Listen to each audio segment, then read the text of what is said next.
Welcome to the Midnight Files channel. On the night of February 1st, 1959, 9 experienced hikers pitched a tent on the slopes of a mountain in Russia's northern Ural Mountains. Within hours, all 9 would be dead under circumstances so bizarre and inexplicable that more than 60 years later, the incident continues to generate intense speculation and debate. This is the story of the Dyatlov Pass incident, one of the most perplexing, unsolved mysteries of the 20th century. The expedition began optimistically on January 23, 1959, when 10 hikers departed by train from Sverdlovsk, now known as Yekaterinburg, heading into the Ural Mountains.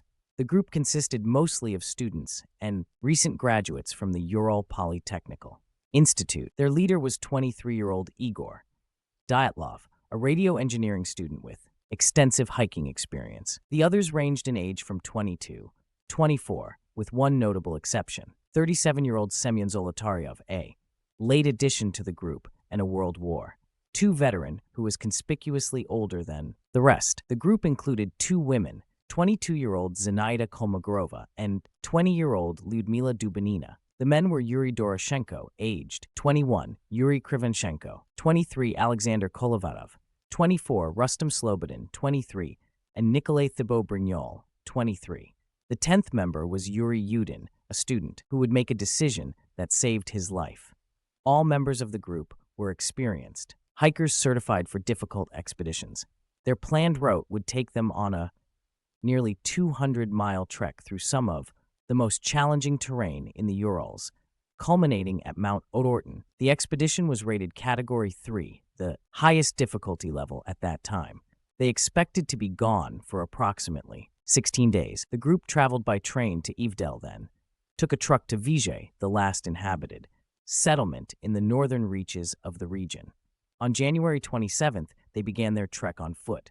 The following day, January 28th, Yuri Yudin experienced health problems, including knee and joint pain related to previous ailments. He made the difficult decision to turn back, while the others continued.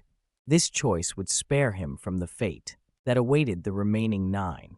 According to journals and photographs left by the hikers, the trek initially proceeded well despite harsh winter conditions. On February 1st, the group began what would be their final day. They traveled only about 2.5 miles that day, storing excess supplies at a cache point in the forest. By late afternoon, they had reached the eastern slopes of a mountain called Kholat. In the language of the indigenous Mansi, people who inhabited the region, this name translates ominously as Dead Mountain. The logical choice would have been to camp in the forest below, where trees would provide some shelter from the wind. However, Igor Dyatlov made a fateful decision. Rather than lose elevation and have to climb again the next morning, he chose to camp on the mountainside. The hikers dug down approximately 4 feet into the snow to create a level platform, then pitched their tent in this hollow to gain some protection from the fierce winds. They settled in for dinner, and some wrote final entries in their journals. Photographs from their cameras suggest they finished this work around 5 or 6 in the evening. These would be the last images of them alive. The group was expected to send a telegram from Vijay when they completed their journey, with an anticipated return date of February 12th. Dyatlov had mentioned that delays were common on such expeditions, so when the 12th came and went with no word, no immediate alarm was raised. However, by February 20th, with still no contact, relatives became concerned and a search party was organized. On February 26th, the searchers found the tent. It was partially collapsed and covered in snow. What they discovered created more questions than answers. The tent had been cut open, but the cuts had been made from the inside, as if the occupants had slashed their way out in desperation rather than simply opening the entrance. Inside the tent, the hikers' belongings were relatively undisturbed. Their boots, warm clothing, and equipment were neatly arranged. Food had been sliced on a plate as if they were preparing to eat. Everything suggested they had abandoned the tent suddenly and in extreme urgency, without taking time to gather proper winter gear. The searchers followed footprints leading downslope toward the tree line, approximately 900 meters away. They found the first 2 bodies near a cedar tree, Yuri Doroshenko and Yuri Krivonischenko. Both were dressed only in underwear and were lying near the remains of a small fire. Medical examination would later reveal that Krivonischenko had third-degree burns and appeared to have bitten off a piece of his own hand, possibly to stay awake or stifle pain. Both had died of hypothermia. The next day, February 27th, searchers found 2 more bodies between the cedar tree and the tent. Igor Dyatlov himself found 300 meters from the cedar, and Zinaida Kolmogorova found 630 meters from the cedar. Both appeared to have been attempting to return to the tent when they froze to death. On March 5th, a 5th body was discovered, Rustem Slobodin, lying 480 meters from the cedar. He had a small skull fracture, though. Doctors did not believe this injury had killed him. All 5 had died of hypothermia, though the injuries raised questions. The remaining 4 hikers could not be located despite extensive searching. The investigation continued, but with several feet of snow covering the landscape, the searchers had to wait for spring thaw. Finally, on May 5, 1959, more than 3 months after the incident, the last 4 bodies were discovered in a ravine about 50 meters farther into the woods from the cedar tree, buried under 4 meters of snow. These final 4 hikers presented even more disturbing findings. They were better dressed than the others, wearing clothing that had apparently been taken from those who died first. This suggested some level of rational behavior and a will to survive. However, 3 of them had suffered severe traumatic injuries. Nikolay Thibeaux-Brignolle had a fractured skull. Lyudmila Dubinina and Semyon Zolotaryov both had major chest fractures with multiple broken ribs. The force required to cause such injuries was compared to that of a high-speed car crash. Yet there was no soft tissue damage that would typically accompany such trauma from a violent attack. Additionally, Lyudmila Dubinina was found to be missing her tongue, and both she and Zolotaryov were missing their eyes. Alexander Kolevatov was missing his eyebrows. These details sparked immediate speculation about violence or some unknown force. However, the bodies had lain in running water in the creek for months before discovery, and modern forensic experts have noted that such soft tissue damage is consistent with natural decomposition, particularly in water where scavenging animals and natural processes would affect exposed areas like eyes and tongues. The investigation, led by prosecutor Lev Nikitachevanov, examined all possibilities. Was it murder? There was no evidence of other people in the area. Was it an attack by the local Mansi people? The Mansi were known to be peaceful, and again, there were no signs of other humans. Was there foul play within the group? The evidence suggested they had worked together to survive, with those who died first having their clothing redistributed to those still living.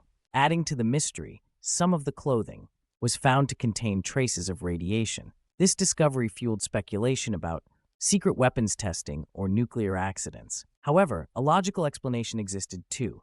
Years earlier, in 1957, there had been a nuclear accident at the Mayak plutonium production facility known as the Kyshtym disaster. It was later discovered that Yuri Krivonischenko had participated in the cleanup efforts following this accident, and another hiker had lived in a contaminated zone. The radiation on the clothing could be traced to these previous exposures. The official investigation concluded in May 1959, just weeks after the last bodies were found. The stated cause of death was a compelling natural force. No criminal charges were filed due to an absence of a guilty party. The case files were classified and archived, fueling decades of speculation. Theories about what happened have ranged from the plausible to the fantastic.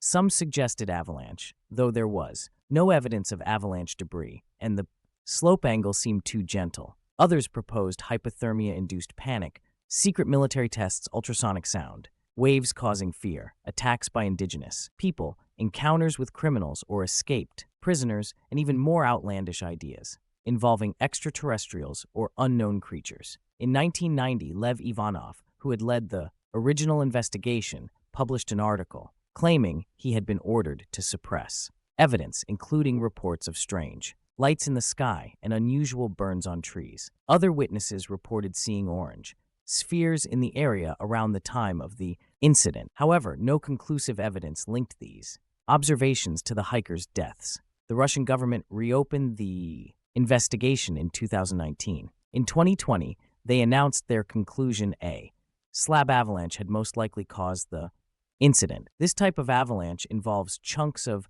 compacted snow breaking away and sliding down a slope. The theory suggested that the hikers, after cutting into the slope to level their tent platform, may have triggered a delayed avalanche. Strong winds could have deposited additional snow on the slope above them. Hours later, this unstable snow slab released, striking the tent with enough force to cause the severe injuries while the hikers were sleeping. In 2021, two Swiss scientists, Alexander Kolevatov and Johann Gaum, published a detailed study in the journal Communications, Earth and Environment, using computer modeling and comparing the incident to similar avalanche scenarios. They demonstrated how even a relatively small snow slab could cause injuries, consistent with those found on the hikers. Their model suggested the avalanche might have occurred hours after the tent was pitched, explaining why there were no immediate signs of avalanche damage when searchers arrived weeks later. This avalanche theory, while the most scientifically supported explanation, doesn't answer every question. Why would experienced hikers cut their way out of the tent rather than use the entrance? Panic and disorientation from being struck while sleeping could explain this. Why did they flee so far from the tent? They may have feared a second avalanche. Why didn't they retrieve their clothing once the immediate danger passed? In darkness, extreme cold, and possibly with injuries, they may have been unable to return or misjudged how far they had traveled. The Dyatlov Pass was named in honor of Igor Dyatlov, and a memorial to the 9 hikers stands in Yekaterinburg. The Dyatlov Foundation, established in 1999, works to preserve their memory and investigate the case. Yuri Yudin, the sole survivor who had turned back due to illness, spent the rest of his life haunted by the loss of his friends. He died in 2013, taking with him any final eyewitness perspective on the group's plans and state of mind before the tragedy. More than 6 decades later, the Dyatlov Pass incident remains a subject of fascination and debate. While the avalanche theory provides the most scientifically sound explanation for the physical evidence, the human mind struggles with mysteries that lack absolute certainty. 9 young people, experienced and well-prepared, died under circumstances that continue to challenge our understanding. Whether the answer lies in natural forces we have now explained or in details forever lost to time, the Dyatlov Pass incident stands as a reminder of nature's power and the limits of human knowledge. Please like and subscribe, and I'll see you in the next video. Thank you.